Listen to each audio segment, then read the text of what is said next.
Saludos, amantes de la historia. Hoy conoceremos el caso de uno de los asesinos más famosos de la historia, que ha pasado a la posteridad por la crueldad de sus acciones y el misterio que existe en torno a su figura, principalmente por el hecho que nunca se le atrapó. Me refiero a Jack el Destripador. Este asesino llevó a cabo algunos de los crímenes más atroces de la historia y aterrorizó por meses a la capital del Imperio Británico, llegando sus crímenes a oídos de la propia reina Victoria. Acompáñenme a conocer la historia de Jack el Destripador.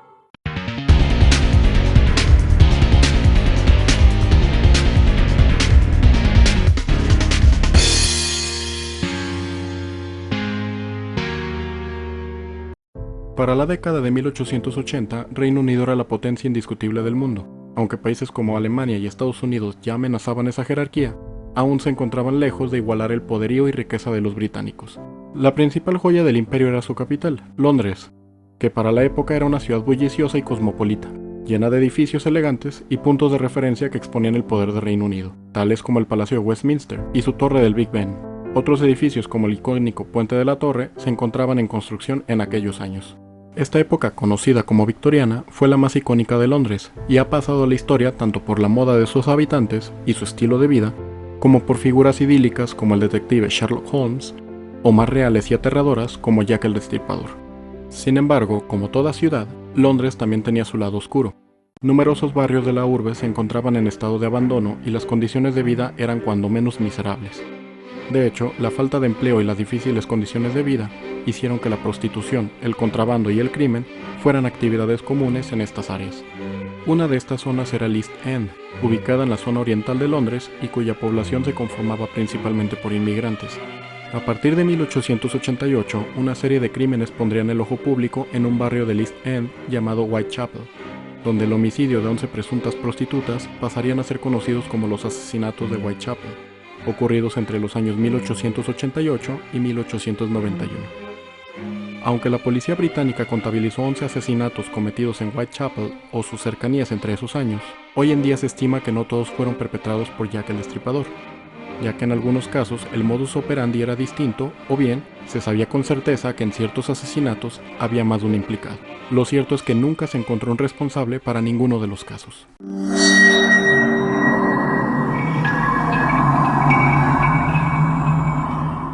En las primeras horas del 3 de abril de 1888 tuvo lugar el primer asesinato. La víctima era una mujer de nombre Emma Elizabeth Smith, quien fue asaltada sexualmente y robada por una banda de criminales. Pese al ataque, Smith pudo acudir a recibir atención médica y rendir una declaración ante la policía, aludiendo que había sido atacada por 3 hombres, entre ellos un adolescente. Sin embargo, las heridas que le infligieron resultaron fatales, causándole la muerte un día después del asalto. Un mes después, en la madrugada del 7 de agosto de 1888, el cuerpo de Martha Tabram fue encontrado sin vida en la zona central de Whitechapel, a poca distancia de donde había ocurrido el asesinato anterior. El cuerpo de Tabram presentaba 39 puñaladas hechas con un cuchillo corto. En las averiguaciones posteriores, una de sus compañeras de trabajo testificó que la vio en la noche de su asesinato en compañía de un hombre con uniforme militar. Pese a que se sometió a una extensa revisión de los soldados en guardia aquella noche, y estos desfilaron frente a la testigo, no se encontró ningún culpable.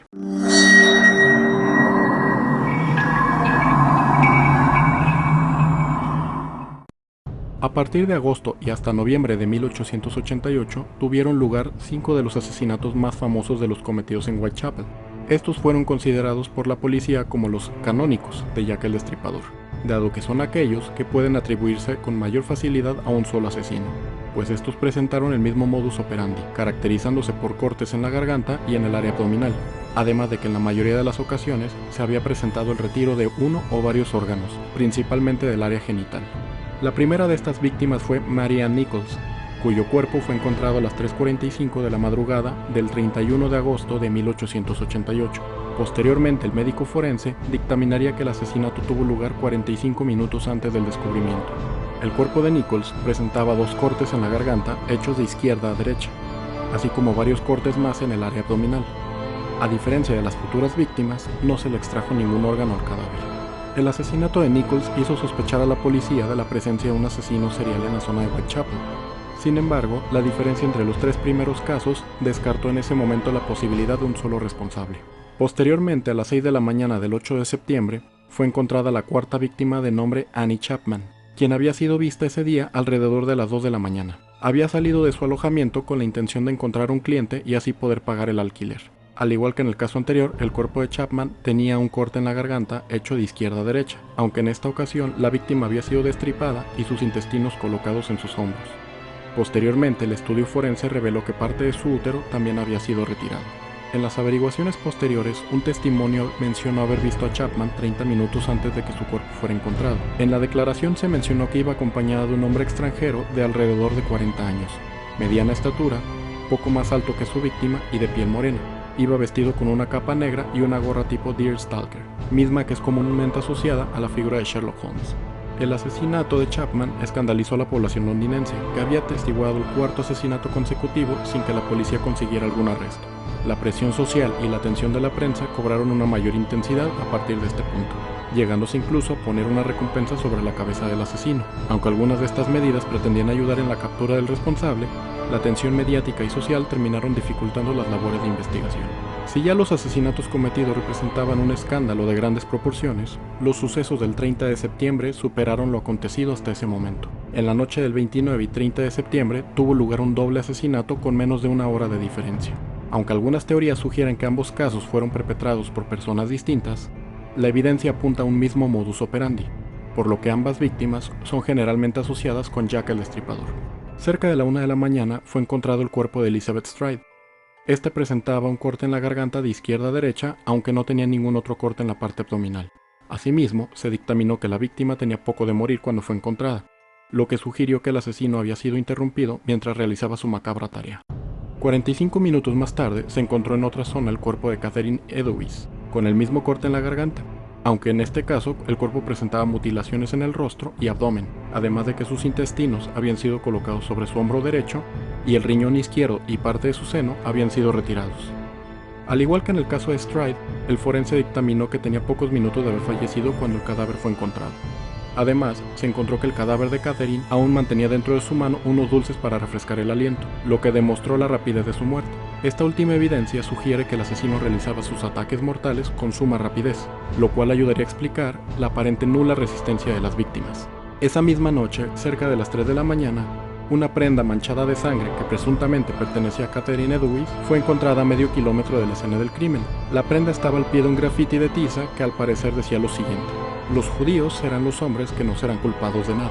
Tras este hallazgo, la policía ordenó borrar el grafiti con el fin de prevenir un ataque antisemita, dado la situación tan tensa que ya se vivía, aunque nunca se supo con certeza si el asesino dejó aquella pista o si se trató de una broma pesada. El último de los 5 casos canónicos tuvo lugar el día 9 de noviembre, cuando el cuerpo de Mary Jane Kelly fue descubierto en su cuarto alrededor de las 10 de la mañana, siendo descubierto por el ayudante del casero, quien al tocar a la puerta y no recibir respuesta, abrió la cortina del cuarto de Kelly por un agujero que había en la ventana, descubriendo la horrenda escena. Dentro de los 5 casos canónicos, el daño que el destripador iba produciendo en los cuerpos de las víctimas fue cada vez mayor, salvo el caso de Stride, que presumiblemente fue interrumpido. Sin embargo, el caso de Kelly fue el más brutal de todos. En este caso, el cadáver presentaba un corte que iba desde la garganta hasta la espina dorsal, además de presentar mutilaciones en el rostro y una abertura en canal en la parte abdominal. En este caso, todos los órganos abdominales habían sido retirados, incluido el corazón. La escena del crimen había sido descrita como la obra de un demonio más que de un hombre. Incluso los policías que atendieron el caso quedaron estremecidos con lo que vieron ahí. Al igual que ocurrió en otros casos, horas antes de la muerte de la víctima, un testigo lo observó de la mano de un hombre de aspecto elegante y apariencia extranjera, llegando a sospecharse que era un judío.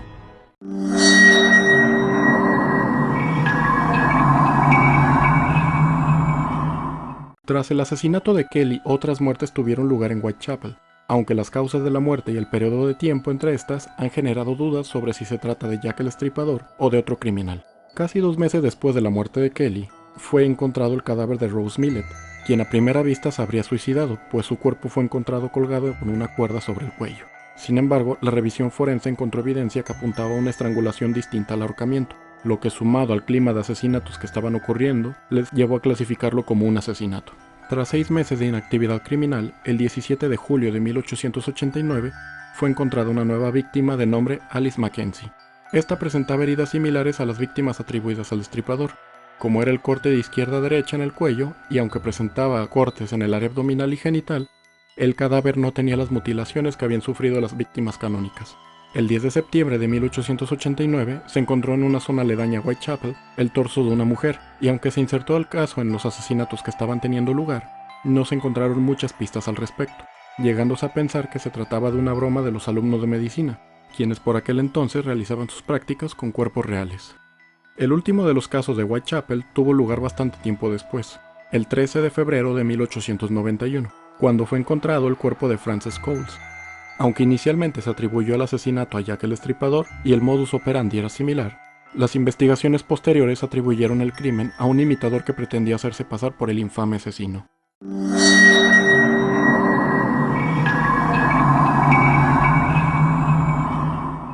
Los asesinatos de Whitechapel supusieron un duro golpe en la imagen y credibilidad de la policía de Scotland Yard, término con el que se conocía a la policía de Londres. Conforme las víctimas aumentaban, también lo hacía la frustración de la policía y el escándalo de la población londinense, que atestiguaba con desesperación cómo se incrementaba el número de víctimas sin que las autoridades dieran con el asesino.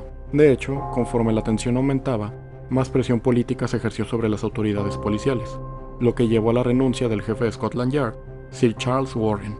La población por su parte tampoco se quedó con brazos cruzados. Ante la ineficacia de la policía y las afectaciones al comercio por temor al destripador, los comerciantes del East End organizaron el Comité de Vigilancia de Whitechapel, el cual era un grupo de voluntarios que pretendían ayudar a los oficiales de policía en la búsqueda de Jack el Destripador.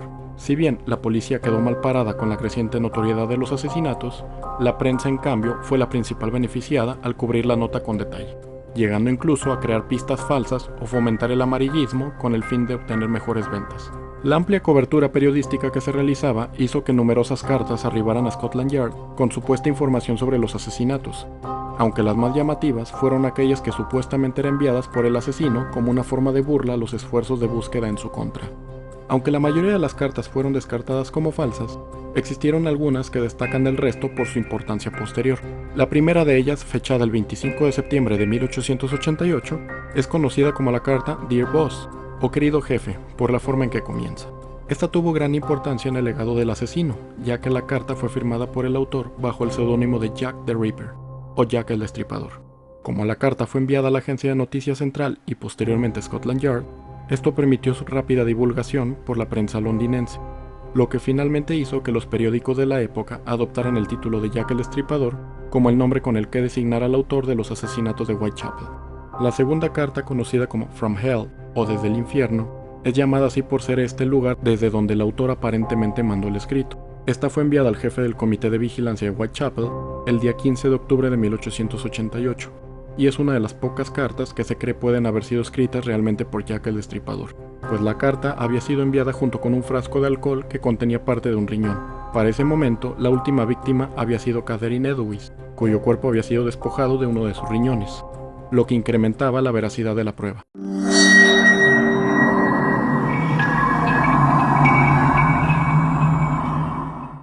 Aunque la policía realizó una investigación enorme teniendo bajo su lista de sospechosos a numerosos individuos, nunca se pudo comprobar la culpabilidad de ninguno de ellos, incrementando así la leyenda de Jack el Destripador.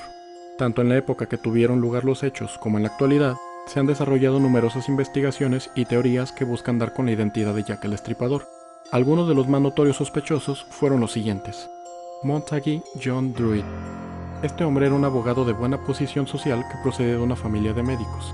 La policía lo había investigado y calificado como alguien sexualmente enfermo por ser considerado homosexual, y aunque no había pruebas directas en su contra, su propia familia le consideraba sospechoso de haber cometido los crímenes. Además, Druid se suicidó arrojándose al río Támesis poco tiempo después del asesinato de Mary Jane Kelly, la última de las víctimas reconocidas del asesino de Whitechapel. Esta coincidencia entre el fin de los asesinatos canónicos y su muerte le hizo sospechoso de haber sido el autor de los crímenes, Severin Klosowski. Klosowski, conocido bajo el alias de George Chapman, era un barbero polaco que vivía en el este de Londres en el tiempo en que se cometieron los crímenes de Whitechapel. Aunque inicialmente no se le asoció con el caso, en 1903 fue arrestado por haber envenenado con arsénico a 3 de sus esposas. Por los crímenes que cometió en su momento, la policía de Scotland Yard le consideró uno de los principales sospechosos de haber sido Jack el Destripador, aunque en la actualidad esto ha quedado descartado por la gran diferencia en el modus operandi de ambos casos. John Pizer. Comúnmente conocido como Mandil de Cuero por su vestimenta, Pizer era un zapatero que paseaba por las calles con el instrumental de su oficio, mismo que se asemejaba a los objetos que el destripador había empleado en sus víctimas.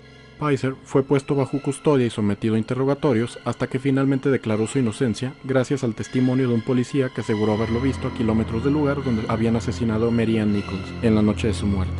El príncipe Alberto Víctor. En la década de 1970 surgió la teoría de que el hijo del rey Eduardo VII y nieto de la reina Victoria podría haber sido Jack el Destripador, como parte de una conspiración organizada por la Casa Real. Según esta teoría, el príncipe Alberto habría organizado los asesinatos de prostitutas como una forma de acabar con las amenazas de chantaje que le habrían llegado, mismas que amenazaban con hacer público un presunto hijo con una meretriz. Aunque la teoría había sido bastante difundida, esta no cuenta con el respaldo de los investigadores. Francis Tumblety. Tumblety era un pseudomédico conocido por sus problemas con la ley y su odio hacia las mujeres, especialmente hacia las prostitutas. De hecho, se sabía que coleccionaba órganos femeninos en su casa. Aunque de nacionalidad estadounidense, Tumblety visitó numerosas veces Reino Unido, estando en Londres durante los crímenes de Jack el Destripador. Poco tiempo después del asesinato de Mary Jane Kelly, Tumblety fue puesto bajo arresto por cometer actos homosexuales, mismos que eran ilegales en Reino Unido en aquellos años. Aunque pudo pagar una fianza para estar en libertad condicional y comparecer ante un tribunal, este aprovechó para salir del país bajo un nombre falso. La policía británica abrió una investigación contra él y con apoyo de la policía estadounidense se envió uno de los mejores agentes de la policía londinense tras él, aunque sin mucho éxito. Aunque Tumblety no encajaba con el perfil que se había construido de Jack el Destripador, se le consideraba uno de los sospechosos dado el esfuerzo que puso la policía británica para conseguir su captura. Aaron Kosminski. Kosminski era un judío de origen polaco que vivía en Whitechapel. Este sufría de problemas mentales, mismos que lo llevaron a desarrollar un odio patológico hacia las mujeres. En 1889, un año después de los asesinatos canónicos, Kosminski fue internado en un hospital psiquiátrico debido a sus crecientes tendencias homicidas. En 2007 se llevó a cabo un estudio de ADN con el chal que supuestamente llevaba Catherine Edowise la noche de su muerte. Después de identificar una prueba presuntamente perteneciente al asesino, esta se comparó con el ADN de parientes vivos de Kosminski, dando una coincidencia con uno de los parientes de él. Pese a los resultados, el estudio ha recibido numerosas críticas, tanto por la fiabilidad de los estudios realizados, como por la autenticidad de la prenda analizada. Si te gustó el video, te invito a que me apoyes con tu like y un comentario, o compartiendo este video para que llegue a más personas. También te invito a que te suscribas y actives la campanita de notificaciones para conocer nuevas curiosidades de la historia, tanto de México como del mundo. Hasta luego.